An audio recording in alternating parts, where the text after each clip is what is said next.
welcome to Subject to Change with me, Russell Hogg. My guest today is Emiko Onuki-Tierney, and Emiko is a research professor of anthropology at the University of Wisconsin. So welcome, Emiko, to the podcast. Thank you for inviting me. It will be a pleasure to talk with you. And the reason we're talking today is that we have a mutual friend in Malcolm Clark, and he told me that you'd make a very interesting guest for the podcast, and I know for a fact that that is true, because we did in fact record an episode a couple of weeks back, but because of some technical problems at my end, the audio turned out to be unusable. So this is really take two, and my apologies for that. So the last time we talked, we talked a little bit about your childhood in Japan. So because you moved to the US, I think, in your 20s. So right after the college. You be how old? 20-something.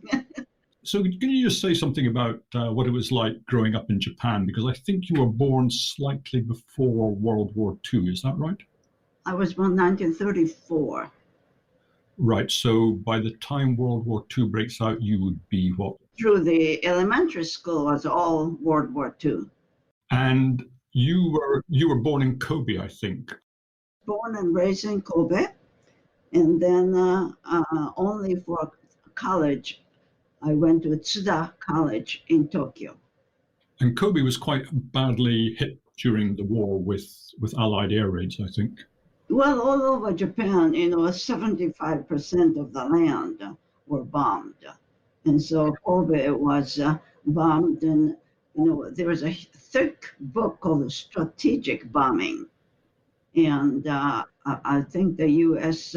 Tried to strategically bomb, even saving some houses for the occupational forces to occupy when they land. But yes, it was bombed. But my elementary school was completely destroyed, but our house was not. You say the elementary school was bombed out. Were you still living in Kobe at this stage? No, all the school children had to be relocated to the countryside, with the idea that the small children would be a hindrance to extinguishing fires and all of that. So it was a mandatory, and I was attending so-called Konan Elementary School, only 15 girls and 15 boys. And the school relocated us to a Zen temple, and we all had to live in a Zen temple. Every day we had to give a sutra. For Zen Buddhism, we would change to the sutra to say we are hungry. Right? It really worked. Although not us, but then others came from very wealthy families. But then the meals that we had was only like 10 grains of rice with 20 grains of beans or something. It was a miserable life. So the teacher took us to a search for tiny crabs in the rivers and all that. And what kind of place did you stay in? Because you say it was a temple, but did you sleep at the temple? How did it work? Oh yes, we all slept at the temple.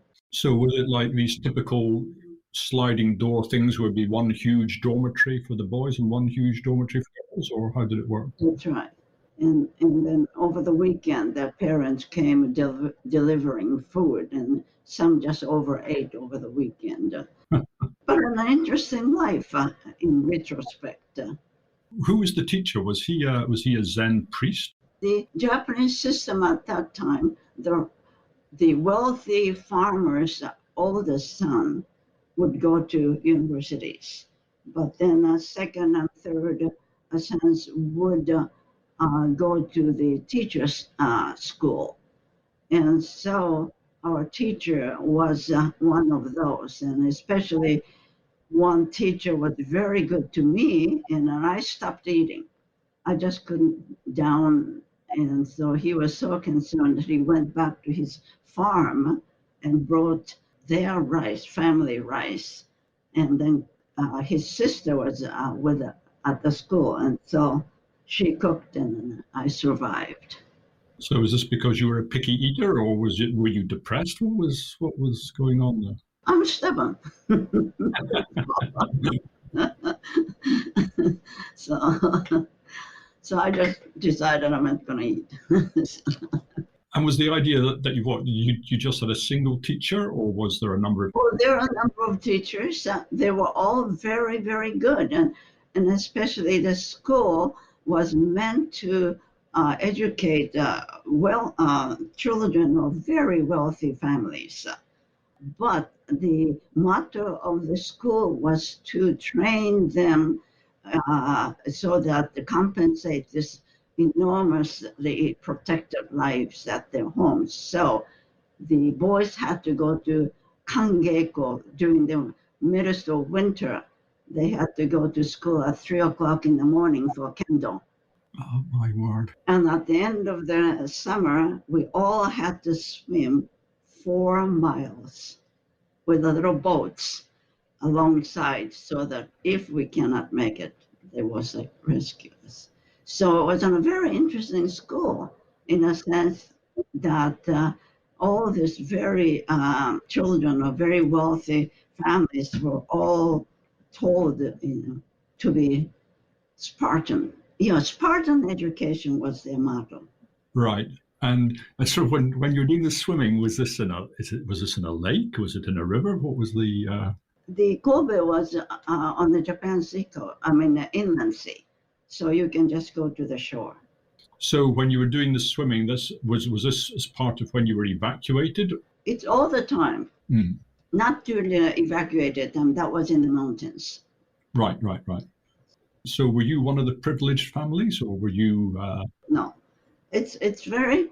I don't know whose idea that we got in, because it's very, very difficult to get into that school because only 15 boys and 15 girls, all coming from the Kansai Zaibatsu, means that the very wealthy business class in Western Japan, where Japan's economic growth started after the Meiji. That is the birthplace of industrialization in Japan. So that's where a lot of the wealthy classes lived in. Yes, some parts of Kobe, and especially we lived alongside the Sumiyoshi River, and then Tanizaki, the famous Tanizaki, the novelist, Tanizaki Junro. Well, his house was about 4 doors south of us, and so they were all wealthy. I don't know why my parents were able to even let us get in, because we did not come from that kind of a family. My father was a self-educated. He spoke 5 languages, but he all learned in, I think, night school or something. That's quite something, because Japanese people are notorious for not being that interested in foreign languages. But maybe Kobe's different, because Kobe's quite international as a city, I think. I think they were very interested. That's why that the kamikaze diaries, it's really sprinkled with all the German and the Latin Greek words. And then especially German was very, very popular, and then Russian. So they all read these novels and philosophies in their own languages.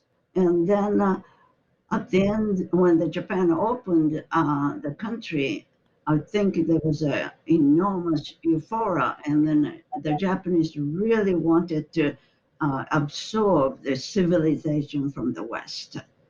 So I think the languages were very, very important for them. And then all kinds of translations came. My father read Les Miserables at the night time, and it was very. And then Kobe was cosmopolitan, yes. Even during the war, we had 4,000 Jews that came through Kobe, and it was restaurants, German, French, Russian, all kinds of restaurants, and chocolate factories and all that.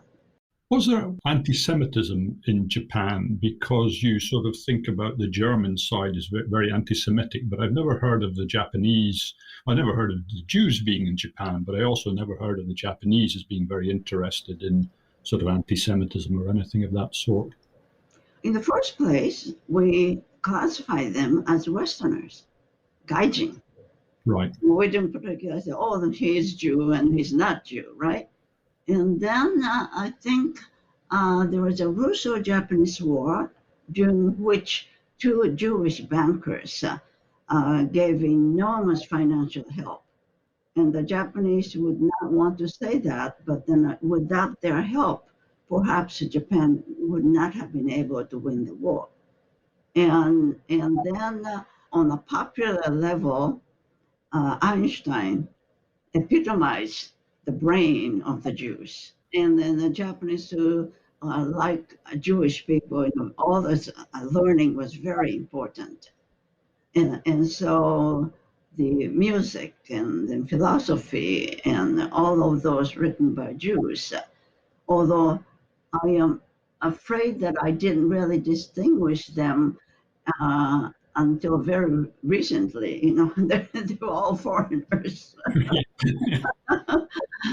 But I know that many Japanese women are married to Jewish musicians and intellect, and they all said that maybe their offspring would be as brilliant as Einstein.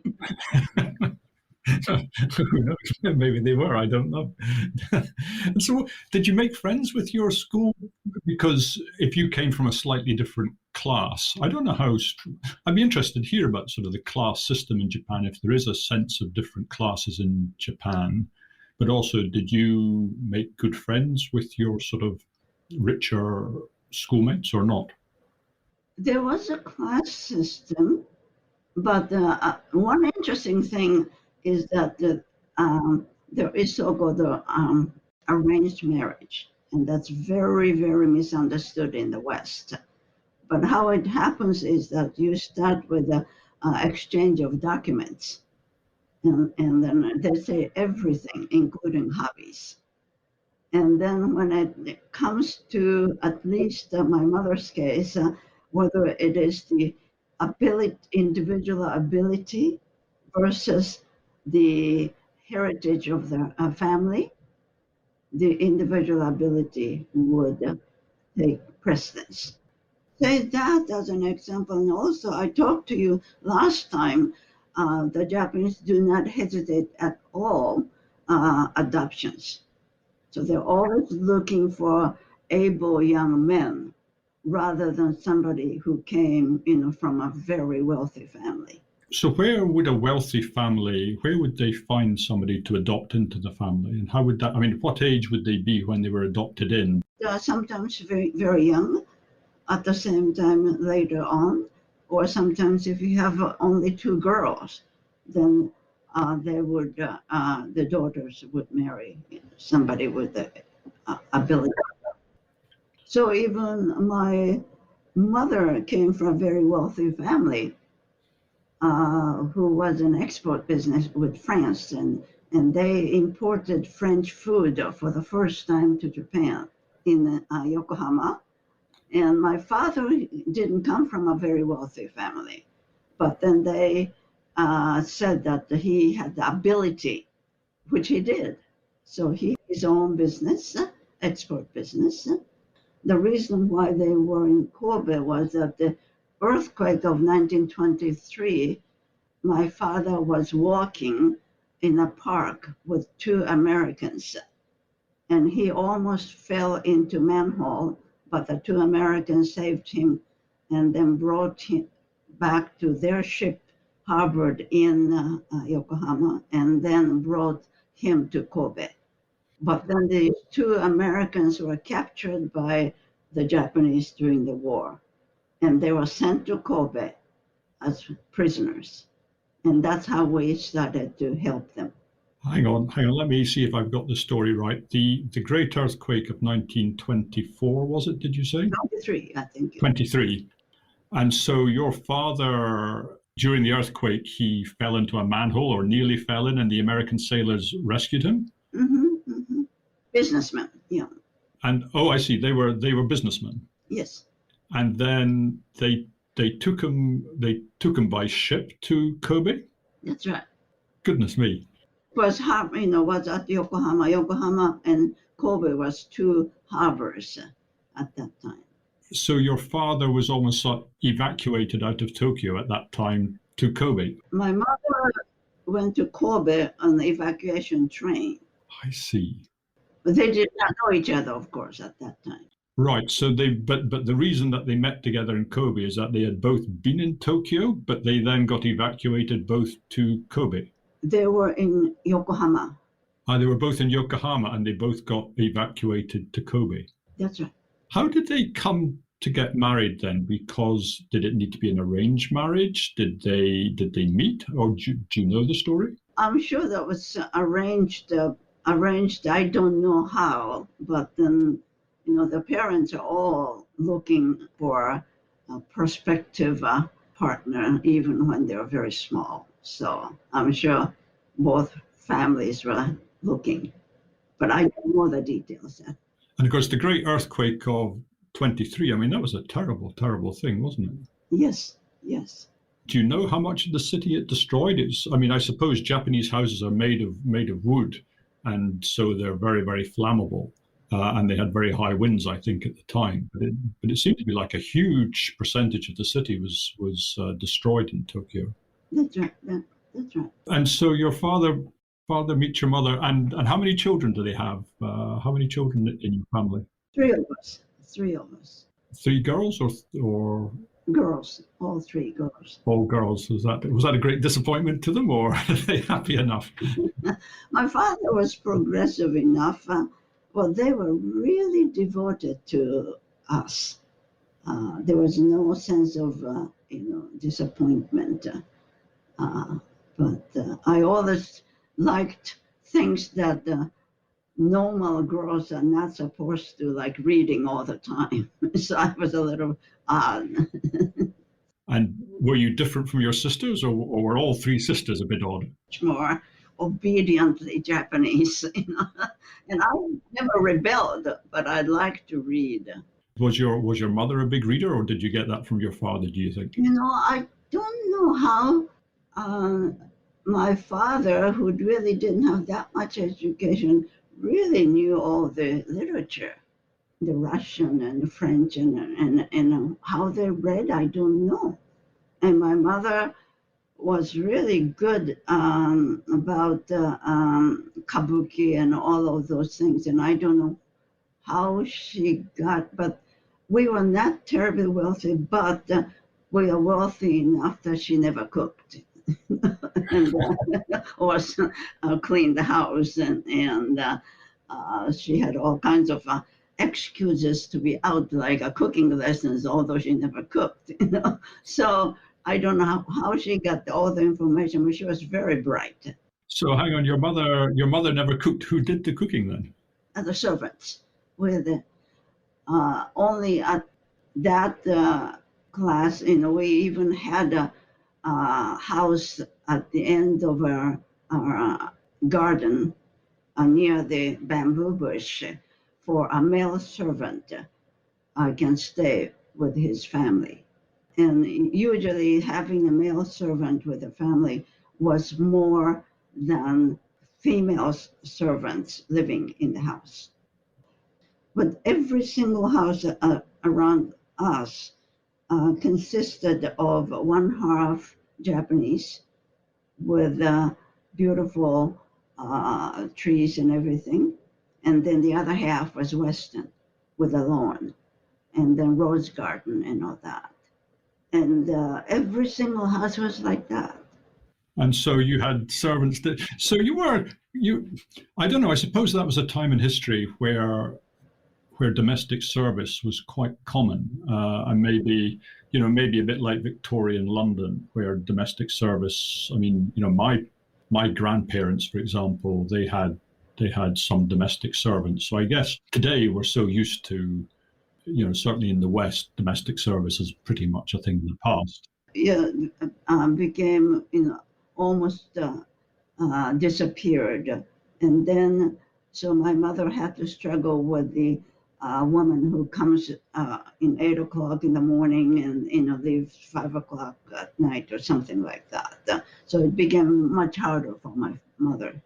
And it's interesting what you say about your father and how he managed to find all these things to read, because I'm always in awe of how people educated themselves before the internet. Because now we've got this huge array of sources of information that we can pull down, at a drop of a hat. Hmm. But in these days, you would have to go to a physical location, to a physical library, get the book out or sit in the library and do the reading.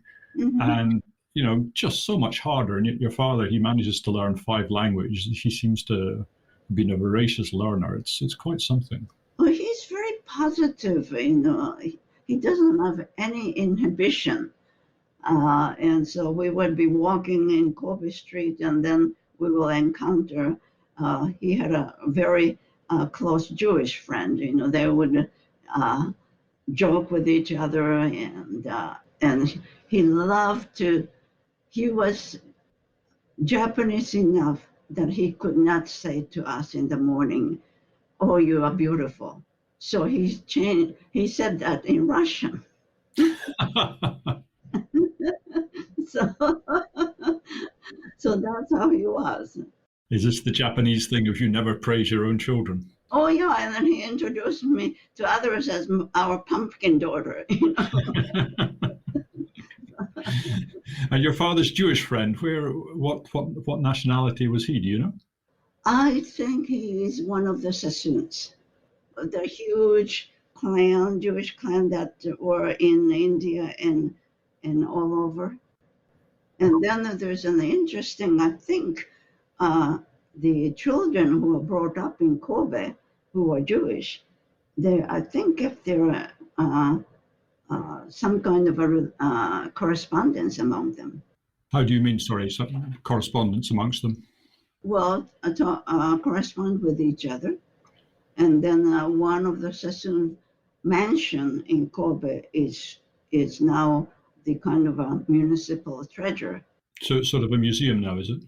Not museum, but you can go in and look at this house. There are several of the houses that were very, very large and luxurious that were kept for tourists. What happens to your father during the war? He was exempt from military service. Because he had an important commercial role to play, or? I don't think so. I don't know the reason. It could be age. Right. But he can't have been that old, your father, because if you were 6 or 7, he must have been, I don't know, 37. Well, maybe that's too old. I don't know. Not for the combat, for sure.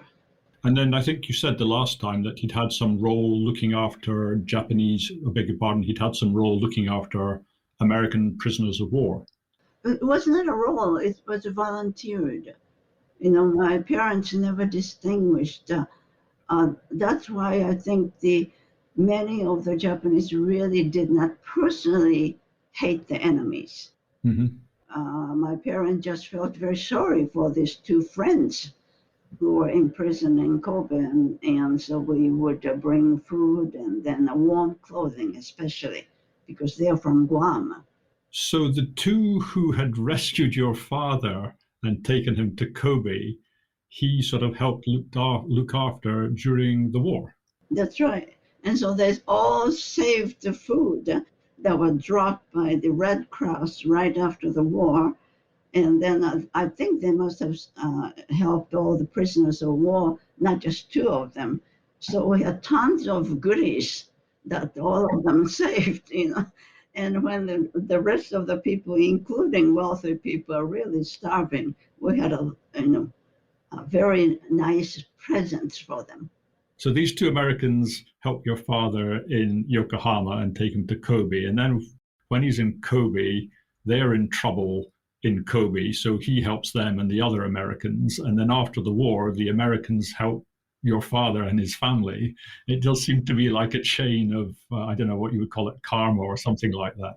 And one of them wrote in a will that the widow has to bring one of us to America for education. And then she came to tell us, but I think their business went down, and then we lost the correspondence. So that didn't pan out. Right, but that put in your head, I think you said the last time, that put in your head the idea that maybe you might think about some education in America. Is that right? I never had any intentions. How did you end up in America then? I had to beg to be allowed to go to college with the promise that I will never work. Even my progressive father said that if you work, no man would marry you because you get to know the world too much. And so I had so much time, and so what do you do? So I just applied to places. I don't tell me I had a very grandiose plan or any ambition or anything. I just wrote and went to the States. Right, but you went to college first in Tokyo, didn't you? And then what happens immediately after college? You go to the States? There was 1 year when I was writing applications and then learning for cooking because my mother said you never know what kind of a cuisine your future husband would like.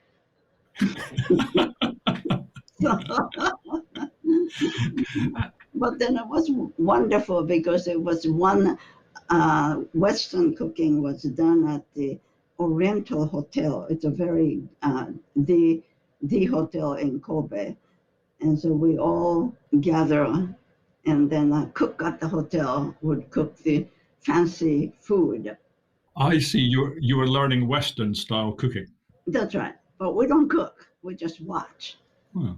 And then at the end, we could invite somebody to eat that food. And my father was delighted every time he came. and so that's how my leisurely life was. So you and your mother were great ones for cooking lessons. That's right. That's right. All of which I forgot, but Yeah, I was going to say neither you could cook, but you you went to lots of cooking lessons. that's right. Coming back to what you were saying earlier about, I mean, you mentioned the kamikaze, which you wrote, I think a very well known book about that. And when I was doing a little bit of research on the kamikaze, I saw people referencing your work quite a lot because you kind of gone back to the original sources and looked at what the people who were kamikaze pilots were writing and talking about what they actually believed, the individuals. But reading your book, and you mentioned it a little bit earlier, is that it was just surprising to me, who the individuals were and how educated they were and how interested they were in philosophy, how interested they were in Western ideas. Just very much surprised me. You seemed like very fantastically thoughtful people, and just, the nature of the people who were inducted into the kamikaze program surprised me. Do you want to just say a bit about what you found as you sort of researched this? Well, they were never indoctrinated. They were forced. Right. All the university students at that time, unless you're in science or education, it was compulsory that they were drafted. And then at the base, they were told, those who want to volunteer to be kamikaze pilots, step forward. And then it was very difficult for them not to step forward because they had gone through very, very strenuous training. The Japanese army was, the military was notorious for torturous, brutal treatment of the soldiers. So they have gone through that.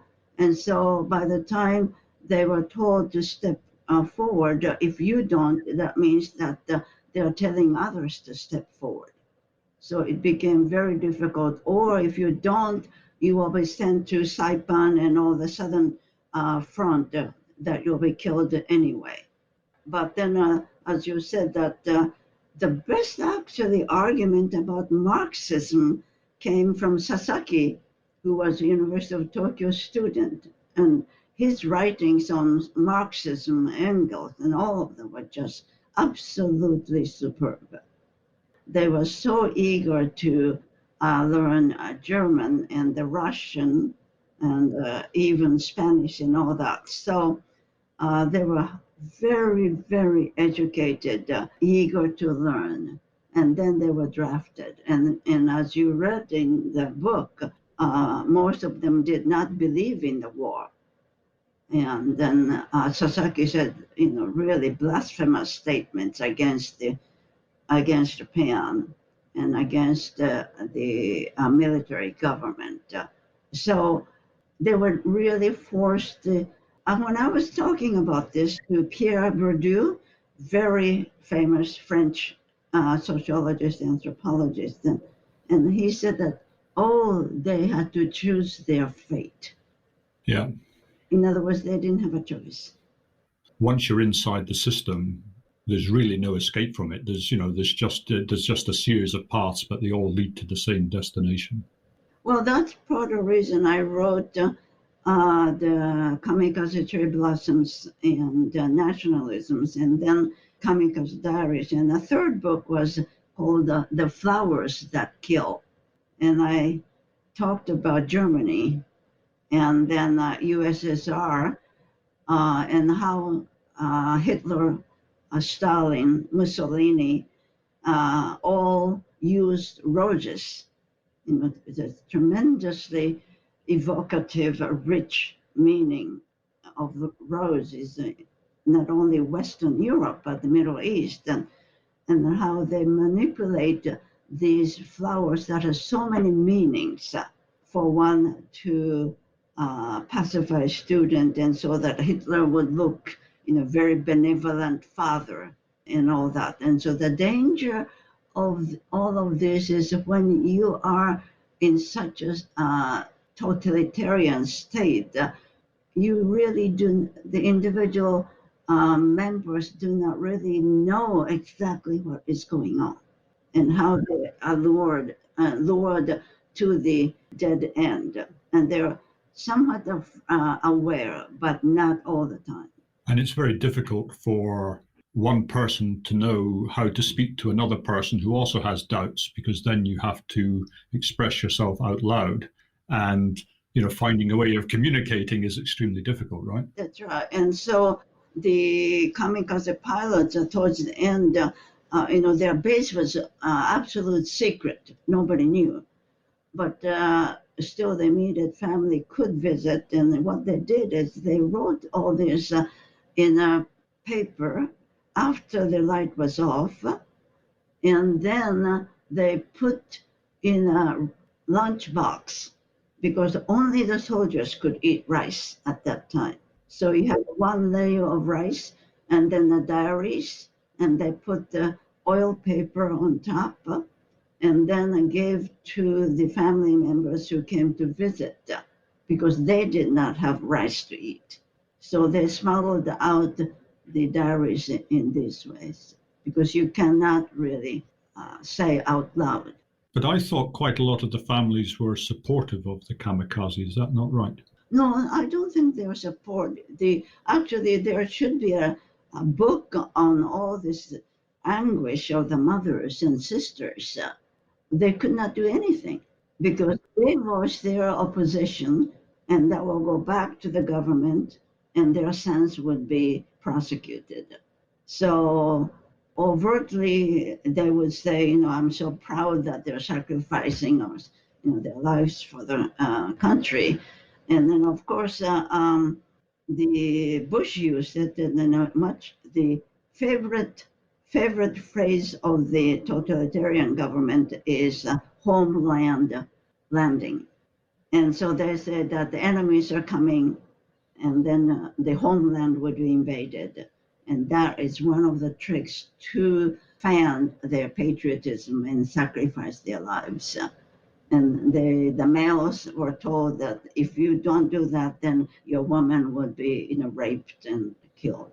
That sort of way of looking at the war, was the cause of so many tragedies, particularly in Okinawa, where so many people committed suicide because they were terrified of what was going to come. That's right. And it's one of the saddest parts of the whole thing. Was a bloody catastrophe, of course, but it's one of the saddest parts of the war, that when finally people should have been able to stop the madness, it just got worse, in a sense, with all these suicides in, hundreds of young girls, for example, committing suicide. Just terrible stories. Mm-hmm. And one of the stories I thought was quite interesting, which I read about the kamikaze, was the man young boy, I suppose, in a way, who became a kamikaze pilot. And he met, I think, by correspondence and married. And then when he went on his mission, he says, I'm doing this for her. I'm doing this for my wife. Mm-hmm. And I didn't understand that until I understood that by becoming a kamikaze pilot, you went up 2 ranks. And that meant that your pension was substantially higher, and therefore your widow's pension was substantially higher. So I suppose what he may have been saying was not what I had understood him to say in the first place, which was, I'm pleased to do this, but rather I'm going to die anyway. So I'm happy that that I'll be able to support this woman with the pension. Yeah, the only thing is that there were so many statements that they made, which really were not exactly what they thought. Right. In other words, they did say, I think, in one of the diaries that they told that I'm doing this for my mother. She will get enormous pension if I die. They're trying to rationalize to themselves, well, to others, why they're doing it. It was not true feelings, but then they have to come up with some kind of rationalization why they're doing it. It must have been an absolutely bizarre mental state that they would find themselves in as they were sort of pushed towards the edge like that. That's right, yes. One of the things that surprised me, I was reading up a little bit about Taiwan, which had become a Japanese colony, I think, sometime in the 1890s. It was, I think, when China and Japan fought over Korea, Taiwan was ceded to Japan and became a Japanese colony. And one of the things that surprised me was that, by and large, it seems to have been that the Japanese were quite well thought of in Taiwan. Possibly that's because I think the Japanese did actually put a lot of effort into developing the island. But I think also that after the war, the nationalists who took over, they weren't interested in Taiwan. They were interested in coming back to China, and they had no time for the local Taiwanese. So I think, there was some nostalgia looking back at when at least, there was a sense that the Japanese had actually tried to make, something good of Taiwan. You've got some connection with Taiwan, don't you? Well, I was invited by Academia Sinica, which is a huge research institute in Taiwan, and to give a talk. And then one of my PhD students was from Taiwan, and he was then already professor at Donghua University. And so I was absolutely amazed that not only scholars, but also the Taiwanese as well as minorities, especially the Ami people, were so friendly to me because I was from Japan, and some of them competed talking in Japanese to me. And my former student drove me to the Ami villages, and then the Ami students were following us on a motorbike. Can you just say who the Ami are? Because I don't know that everybody will know that. Oh, Ami, Taiwan probably has the largest number of minorities and most successful in integrating and educating them. So Donghua University, you have the Han students and the minority group called Ami. And Ami is one of the largest minority groups. And where do they come from then? These are indigenous people of Taiwan. So before Han Chinese came to Taiwan to occupy, there were a number of indigenous peoples. And Ami was probably the largest. And so they all followed us in a motorbike over the 90 degrees weather. And how long ago was this? Roughly what year was this? 10 years ago. First, we went to an Ami restaurant along the river, which was lovely. And then they took me to a shaman, and then the Ami people's houses. And then they said that the Japanese took care of us. And so they are the ones who gave us, for the first time, gave us education. This is what sort of my research seemed to show, is that there was a lot of industrialization, a lot of development, a lot of care given to health, and a lot of care given to education. Roads and the government buildings, yeah. Yeah.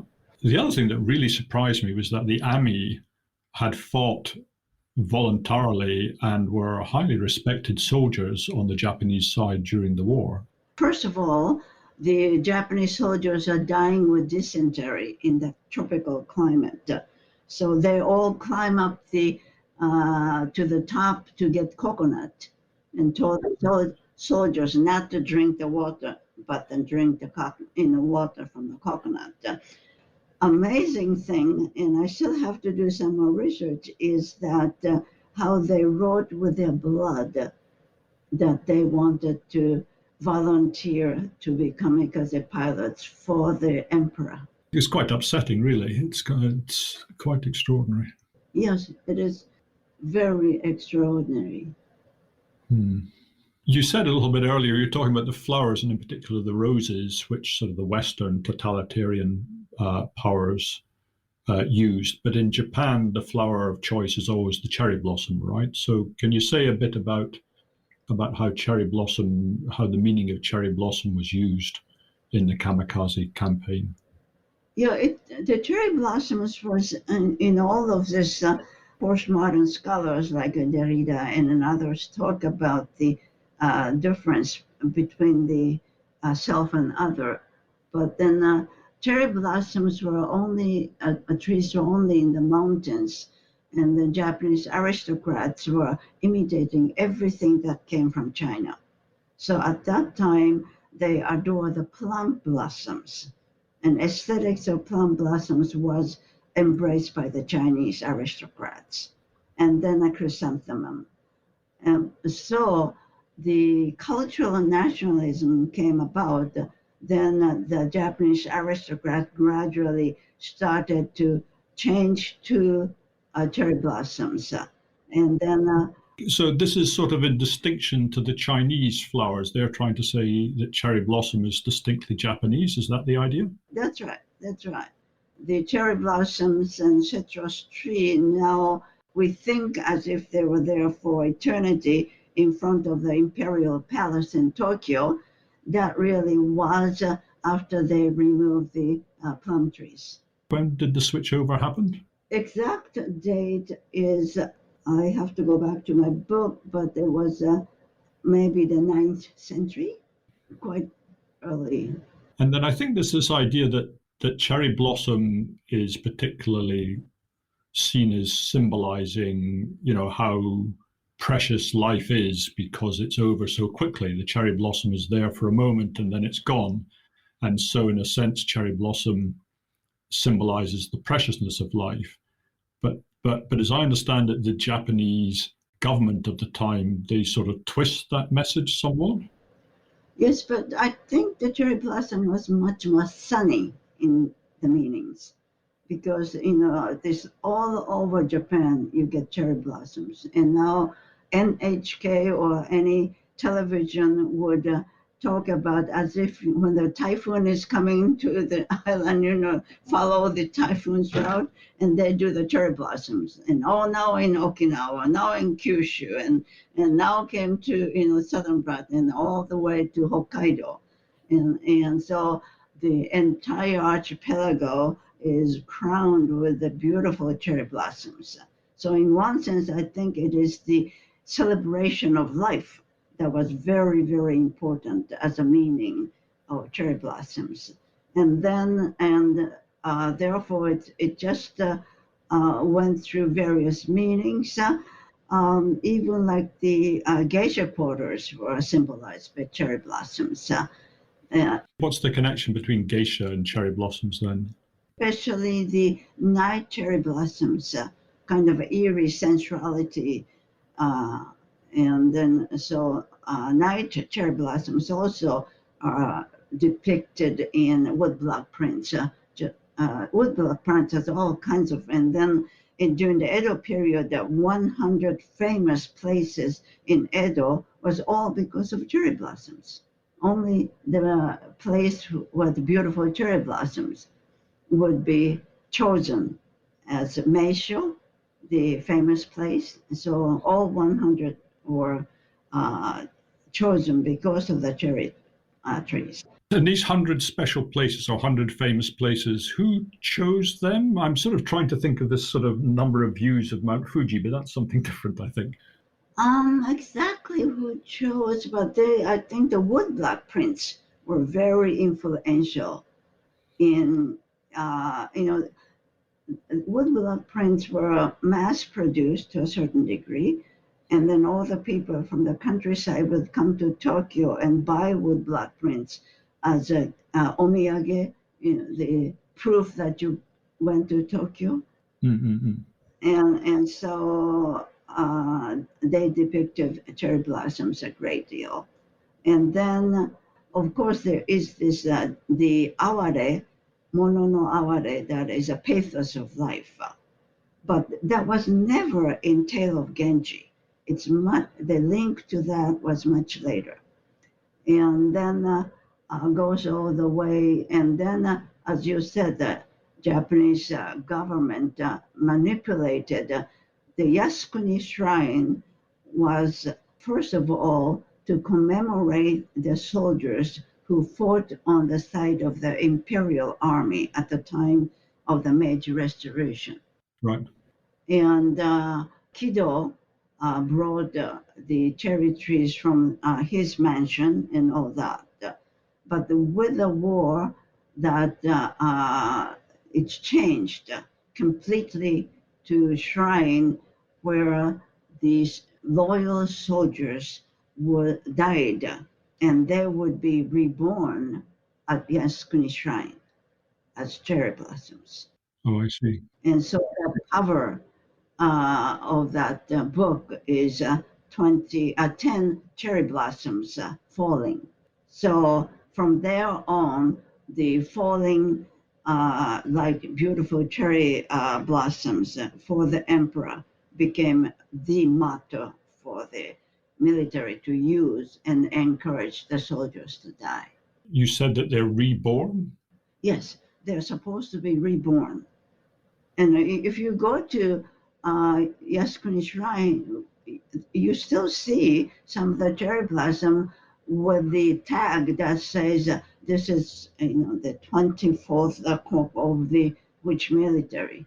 And so some of them, or father would plant for their son. So this reborn as cherry trees or cherry petals became very much of the way the military government ensured that you can die beautifully because you will be reborn. Yeah, it's extremely depressing. That's right. At the World War II, nobody thought that Japan would win anyway. So, in 41, the kamikaze pilots are saying that there is no hope for winning. And that's the reason why kamikaze means God's wind. Shimpu is another pronunciation.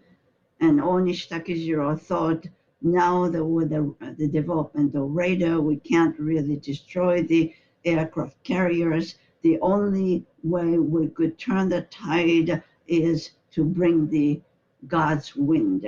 That meant kamikaze. I'd be interested to study more what was in the minds of the Japanese High Command and what was driving them to carry on with the war once it was finished. Well, there are some writings how the first ace pilot who was ordered to go to Leyte, that was the only successful kamikaze attack. He wrote and said that I have my wife and family and I don't want to go, but what can you do if you're ordered? And he's a famous case of ordered and therefore no way to not to go. I think it will be a very interesting examination to even the beginning of war was not everybody wanted to go to the war. There was a lot of high military commanders who opposed the war. I think people don't understand that is that even at the start, a great many of the Japanese High Command thought they had no real chance of success. That's right. That's right. which it's quite extraordinary that it started at all in that sense. But There was a conflict between Army and the Navy. In the Army, at the dead end after they invaded Asia, and there was no hope for Army to outsmart the Navy. So that's one of the reasons. So that was really Army a great deal. is that something I hadn't appreciated? I suppose all forces like that, when they're divided into Air Force, Navy, and Army, they all fight amongst each other. But the Japanese forces, they seem to have been, sworn enemies almost. It's quite surprising when you start to read about it. Just going back to something you were talking about earlier, which is that your mother was famously not perhaps the world's best cook, and you took some cooking lessons to learn Western cooking. And one of the things you've written about, I guess, from an anthropological viewpoint, was a film that you and I both enjoyed very much, which was Tampopo, which I guess is mainly, I mean, it's a film about many things. It's a film about other things, because for people who don't know it, it's about this lady who has a restaurant, and she's trying to create the perfect ramen.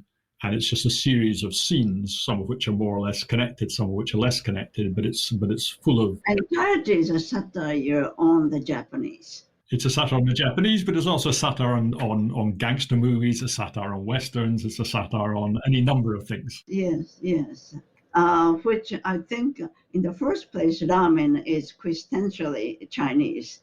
And then, the Western audience just don't get it. But would a Japanese audience understand that ramen is an imported food? To what extent that it was used as a satire may not be. But then ramen is still the Chinese food for the Japanese. And then if you go to Hawaii, and there's the Japanese series of Japanese restaurants, and then ramen store, all this have this red awning, like in the film, and that's how you distinguish the Chinese. And the Japanese say the Chinese use genshoku, that is the original colors, while the Japanese also always have it, somewhat distilled. You don't have the red and green and yellow. Quite a lot of the film then is about foreign food, I guess. Yes, they trying to, again, caricaturizing the Japanese, trying to imitate how to eat spaghetti, the one scene that you really like. I did. I thought that was terribly funny. And so they are trying not to make noise, and whereas the foreigner who fell in love in Japan is slurping with, gusto on the other corner of the restaurant.